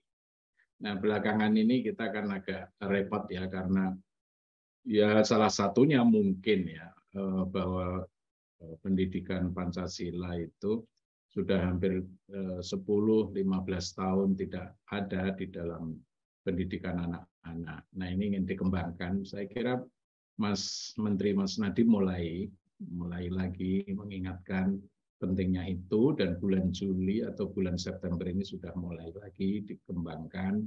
Dan kepada seluruh pejabat lewat BPIP, saya kira kita gencar mempromosikan kembali. Tetapi yang pokok itu kan memang harus ada parameter penilaiannya, indeksnya itu. Jadi memang perlu indeks, sehingga setiap gubernur, bupati, sampai ke bawah, khususnya lembaga pemerintah, itu memang harus dievaluasi. Harus dievaluasi tidak hanya oleh Inspektorat Jenderal, tetapi juga oleh masyarakat. Oleh masyarakat, apakah mereka masih konsisten di dalam hal-hal yang terkait kita bicarakan hari ini, tentang human dignity, tentang religious freedom, dan lain sebagainya. Apalagi Bapak menyebut KKN tadi ya, corruption, collusion, nepotism, dan lain sebagainya. Saya kira itu memang tugas bersama, dan itu never ending project itu. Saya kira terus-menerus masyarakat harus dicerdaskan, engagement di situ penting sekali. Dengan begitu, ya on top of that, sampai sekarang kita bersyukur Indonesia masih seperti ini. Saya kira kita harus bersyukur, tetapi kekurangan-kekurangannya terus-menerus akan kita sempurnakan. Saya kira itu, Pak Mulyadi. Terima kasih. Terima kasih, Prof, atas jawabannya. Berikutnya, pertanyaan akan ditujukan kepada Prof. Catherine Marshall. Untuk itu kepada tim PIC, kami persilakan untuk membacakan pertanyaannya. Pertanyaan dari Mirsel Robertus. Bagaimana meningkatkan peran kerjasama internasional atau global yang melampaui batas-batas agama melalui Perserikatan Bangsa-Bangsa untuk menanggapi berbagai krisis yang kita hadapi saat ini? Kami persilakan kepada Prof. Catherine untuk memberikan jawabannya. That's a very broad and very important question. Indonesia clearly has many voices and many places to express those voices.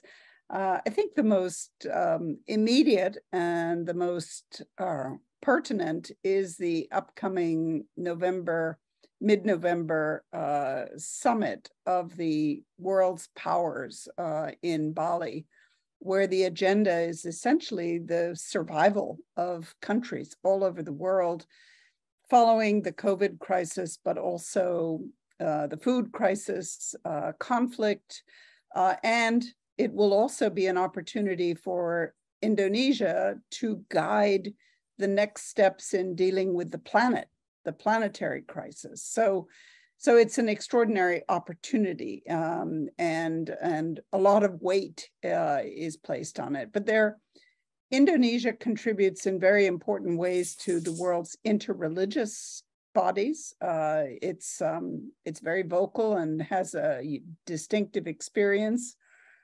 to many other organizations, and the example, for example, of the roles, the work in education and health, in resolution of conflicts, of leadership that presents a diverse, rich, dynamic society. All of those are important. And Indonesia is not as well known as it should be in many parts of the world. So I think that these are opportunities for the Indonesian example and leadership to come out more vividly. Terima kasih, Prof. Catherine, atas jawabannya. Kemudian untuk pertanyaan berikutnya akan ditujukan kepada Ibu Tina Ramirez. Kepada tim PIC kami persilakan untuk membacakan pertanyaannya. Pertanyaan dari Herlina Kristianti. bagaimana efektivitas upaya pemulihan masyarakat yang hancur akibat ISIS sehingga mampu membentuk tatanan masyarakat yang majemuk dan menjaga pluralisme di Irak, dan bagaimana upaya bottom up dalam pemulihan masyarakat lebih baik lagi dalam menjaga kemajemukan tersebut. Kami persilakan kepada Ibu Tina Ramirez untuk memberikan jawaban atas pertanyaan tadi. Thank you so much for that question, and it's really remarkable to see what's happened in Iraq with the programs that we've been running. One of the priests that had left Mosul, he was the last priest to leave as ISIS was forcing everyone out, was the first one to return, and the community has called him the Bishop of Mosul because they were so horrified by what ISIS did to the Muslim community within Mosul that they welcomed him back and have just been extremely gracious to help him rebuild his church and his community, because they want people to come back. They don't want what happened to happen again. And I think that what we're seeing is that there's just, even beyond the program, there's this natural aversion within Iraq that people don't want that again. And so they're looking desperately for tools to not allow that to happen again. And so the Directorate of Education in Mosul has been very generous with us in allowing our program to take place in 40 different schools within Mosul that will be model pluralism schools, and then to expand it across to every school through those teachers that we've trained. And the teachers and the schools and the students and the parents have been extremely receptive to these ideas of pluralism and respecting one another's dignity and freedom. Because we work in analogies, like I shared with the garden story, and we use other analogies that are very simple for people to understand, we're able to really help people work through those difficult experiences in a really simple, comfortable, safe environment. And one that helps, it's similar to play therapy, where it helps them really work through a lot of the fears and the misunderstandings and the things that they were taught, and learn how to live together and actively engage one another of different faiths and beliefs, and really break down a lot of those barriers that ISIS created. But it's something that we've been extremely encouraged. It's being led by the Muslim community. The Chaldean and Yazidi communities are an active part of the program as well. And so it's one of the few and rare instances of people really coming together after a very difficult situation and beginning to break down those tensions, those fears, that mistrust, the barriers. And so it is happening, and it's widespread. And there are many videos on our website that share the documentaries of the stories in the classroom. So if you want more information, I'm happy to share it if you want to send me a message. But it's been a very encouraging process to see the hope that they're finding now in Iraq through just learning how to respect each other and work through some of those challenges that they had. Thank you. Terima kasih pada Ibu Tina Ramirez yang telah memberikan jawaban yang luar biasa. Dan selanjutnya pertanyaan untuk narasumber berikutnya, yaitu pertanyaan untuk Dr. Farid Senong MA. Kepada tim PIC kami persilakan untuk membacakan pertanyaannya. Terima kasih. Pertanyaan dari Muhammad Agung. Indonesia adalah negara yang didasarkan kepada Pancasila dan UUD 45, bukan negara berdasarkan agama. Akan tetapi, kehidupan beragama dan menjalankan ibadah sangat dilindungi oleh undang-undang. Tentunya sangat penting adanya toleransi yang harus diteguhkan. Pertanyaannya, konsep toleransi seperti apa yang harus diteguhkan untuk mengukuhkan kebebasan beragama untuk tidak saling intoleran antar agama dan kepercayaan lainnya? Terima kasih. Kami persilakan kepada Bapak Dr. Farid untuk memberikan jawaban atas pertanyaan tersebut. Ya, terima kasih. Saya langsung saja, misalnya kita belajar dari best practice yang kita sudah miliki di Indonesia ini sejak lama ya. Dalam sejarah kita mengetahui kemajemukan kita ini sudah begitu menjadi bagian dari kehidupan kita, dan leluhur kita sudah banyak mempraktekkan bagaimana kemudian kehidupan masyarakat, praktek-praktek yang ada di masyarakat bahkan di tingkat yang paling rural sekalipun kita melihat contoh-contoh baik, ya, meskipun tetap perlu diperkuat dengan, ya, salah satunya adalah dengan religious literacy ini. Jadi misalnya apa yang menjadi best practice itu sudah terlihat, misalnya kita tidak mempermasalahkan lagi, bahkan kita sudah turut merayakan bersama perayaan-perayaan keagamaan tanpa melihat agamanya masing-masing. Ya, di Idul Fitri kita sama-sama merayakan, memeriahkan Idul Fitri. Di hari Natal, tahun baru, kita sama-sama merayakan itu dengan kekhususan masing-masing tempat. Belum lagi kita bicara tentang model-model akomodasi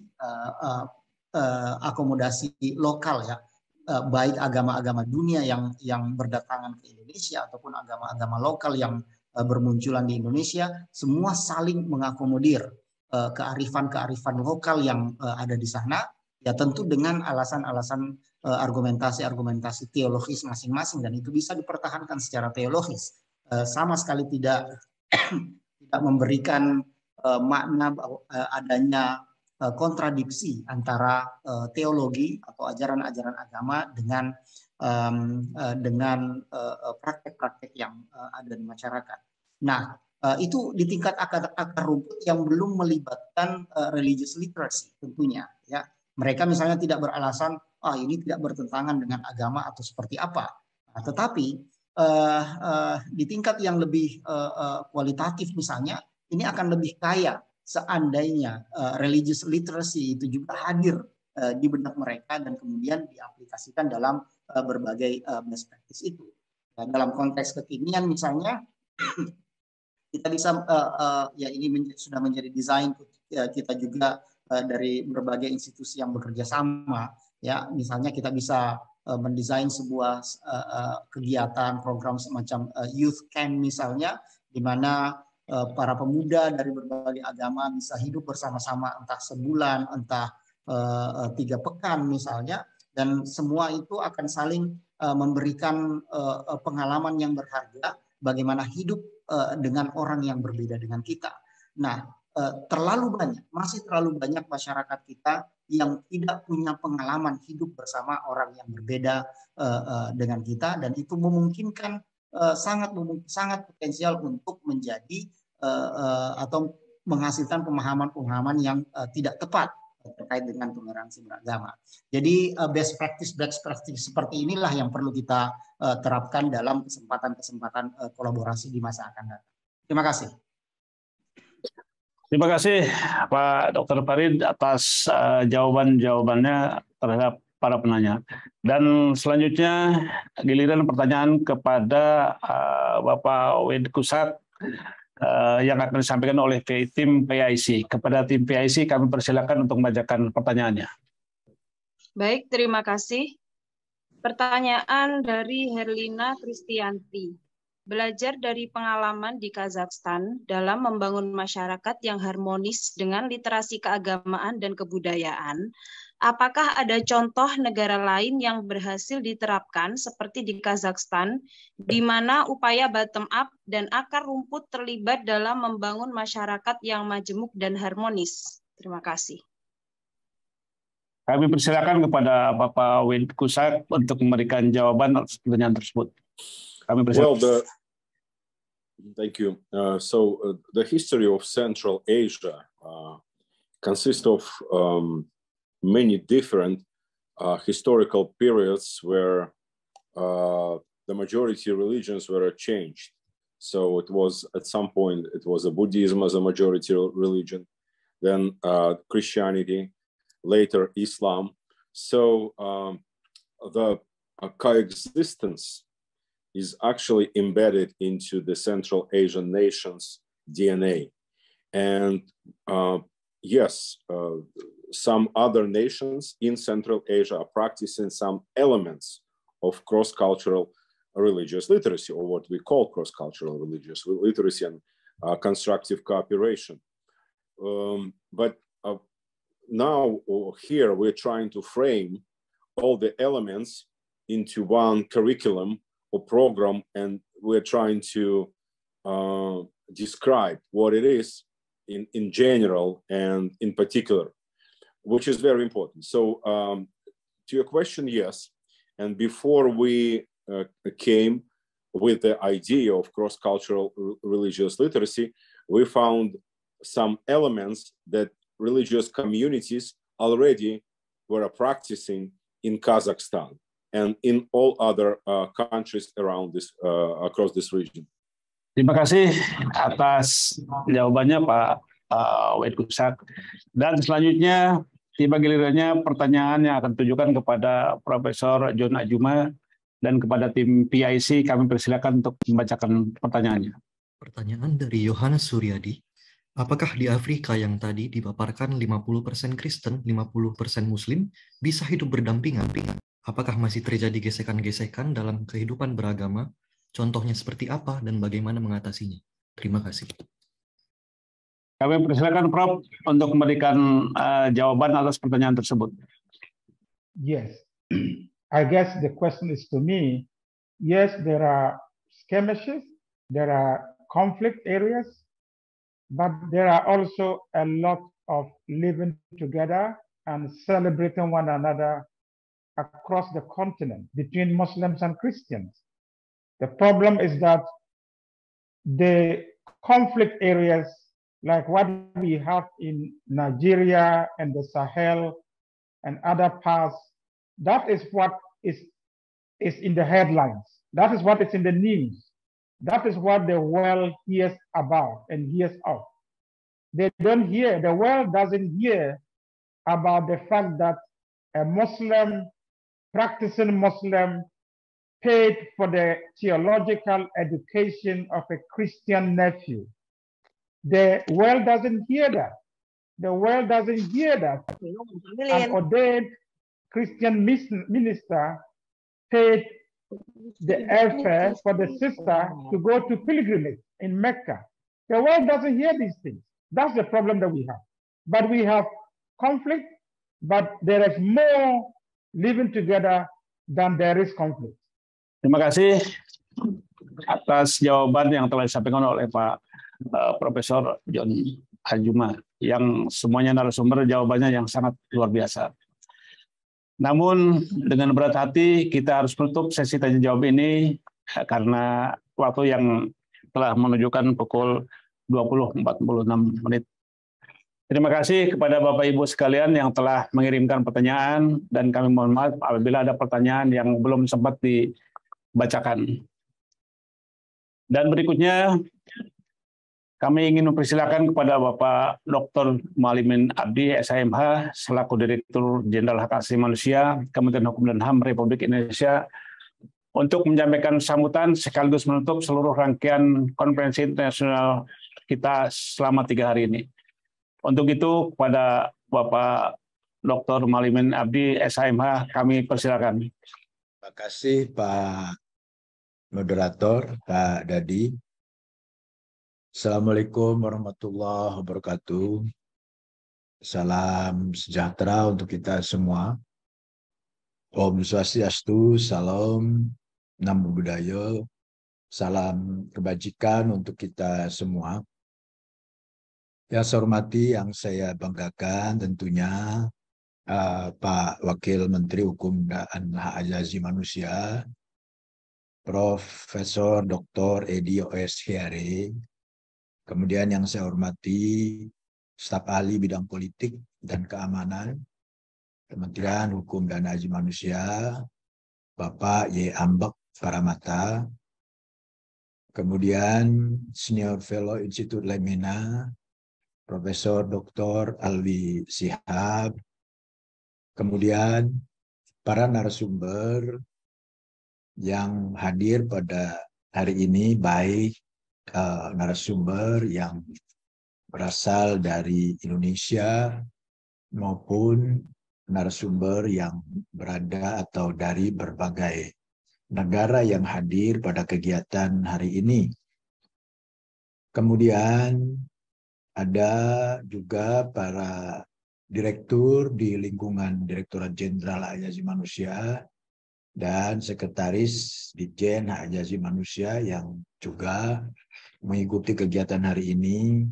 Bapak Ibu peserta yang mohon maaf saya tidak bisa sebutkan satu persatu, tapi dengan tidak mengurangi rasa hormat, maka saya apresiasi dan saya ucapkan terima kasih setinggi-tingginya atas partisipasi dan kehadiran Bapak Ibu semua di dalam kegiatan webinar hari ini.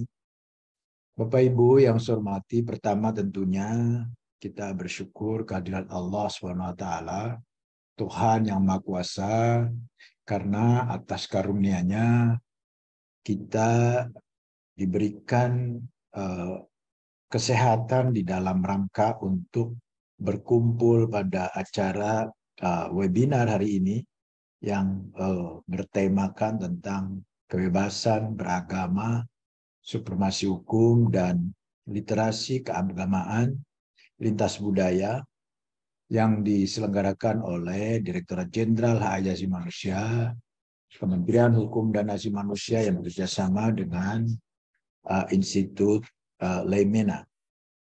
Bapak Ibu yang saya hormati, webinar yang telah dilaksanakan 3 hari ini, saya kira ini sesuatu yang amat baik.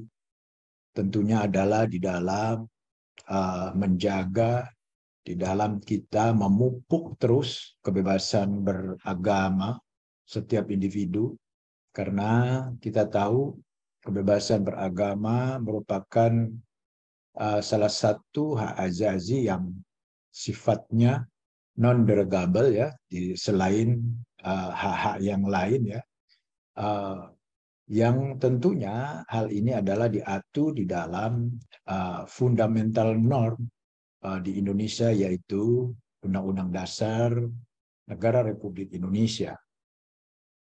Oleh karenanya, sebagai mandat konstitusi, maka negara, khususnya pemerintah, berkewajiban untuk terus-menerus bagaimana menghormati, bagaimana melindungi, bagaimana memenuhi, dan bagaimana menegakkan, serta yang pada ujungnya adalah bagaimana memajukan hal-hal yang diamanatkan oleh konstitusi itu, termasuk hak asasi di dalam kebebasan beragama tersebut.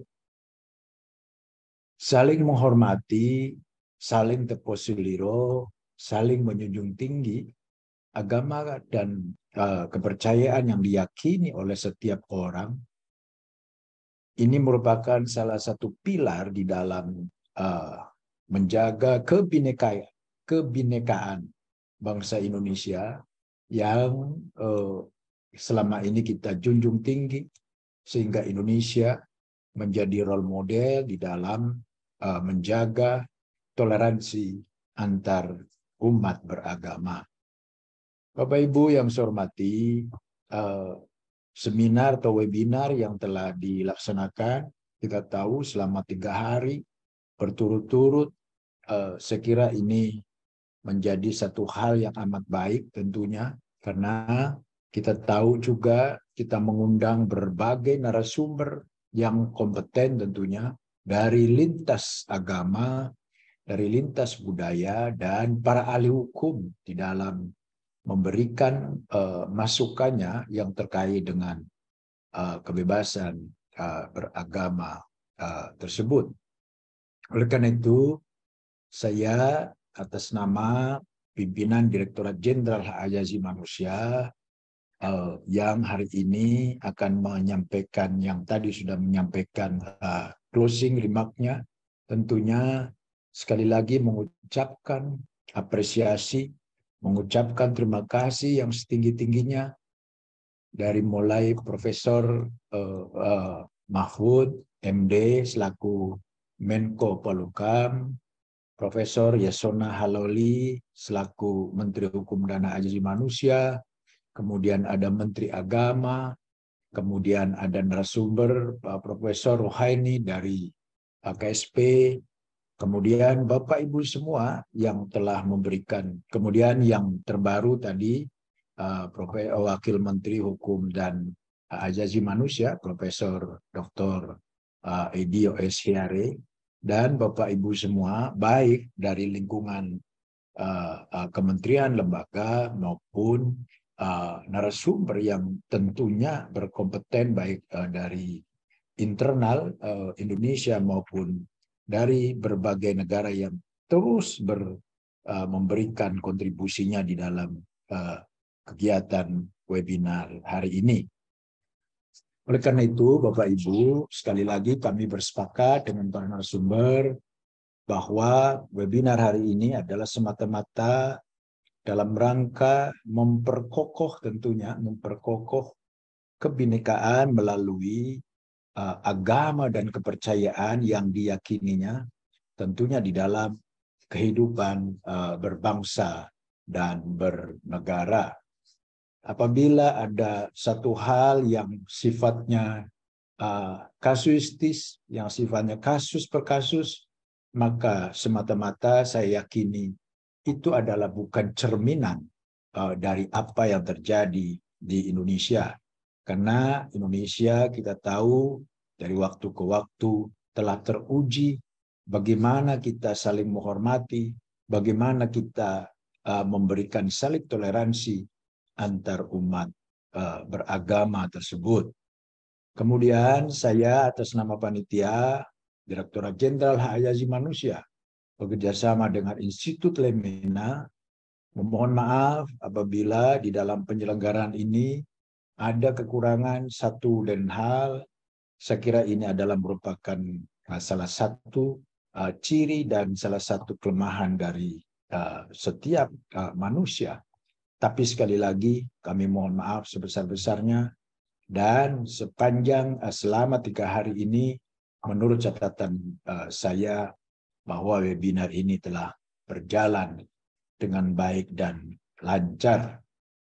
Bapak Ibu yang saya hormati, barangkali ini yang bisa saya sampaikan sebagai pidato penutup. Sekali lagi saya mengucapkan terima kasih kepada semua pihak yang telah berkontribusi di dalam kegiatan konferensi internasional yang bertema kebebasan beragama, supremasi hukum, dan literasi keagamaan lintas budaya. Dan dengan mengucapkan Bismillahirrahmanirrahim, maka webinar ini saya tutup secara resmi. Terima kasih. Bila taufik walhidayah. Wassalamualaikum warahmatullahi wabarakatuh. Om Santi Santi Om. Saya Mualimin Abdi selaku Direktur Jenderal Hak Asasi Manusia, Kementerian Hukum dan Hak Asasi Manusia. Terima kasih. Sekali lagi, bila taufik wal hidayah, wassalamualaikum warahmatullahi wabarakatuh. Om Santi Santi Om. Saya kembalikan kepada moderator. Terima kasih Pak Direktur Jenderal Hak Asasi Manusia, Bapak Dr. Mualimin Abdi yang telah memberikan kata sambutan sekaligus menutup kegiatan pada malam ini merupakan hari ketiga. Bapak Ibu sekalian, kita telah sampai di penghujung acara konferensi internasional kita pada kali ini. Selanjutnya, atas nama Direktorat Jenderal Hak Asasi Manusia, Kementerian Hukum dan HAM Republik Indonesia dan Institut Lemina, kami mengucapkan banyak terima kasih kepada seluruh narasumber dan pemberi sambutan yang telah hadir di acara ini, dan kepada Bapak Ibu peserta webinar, baik di Indonesia maupun di negara-negara lain dimanapun Anda berada. Dan terima kasih atas kehadirannya. Terima kasih juga kami sampaikan kepada seluruh panitia dan tim kerja yang telah bekerja keras untuk mempersiapkan webinar pada kali ini. Selamat malam untuk kita semua dan sampai jumpa di lain kesempatan dalam kegiatan yang lain. Terima kasih. Kami akhiri. Assalamualaikum warahmatullahi wabarakatuh.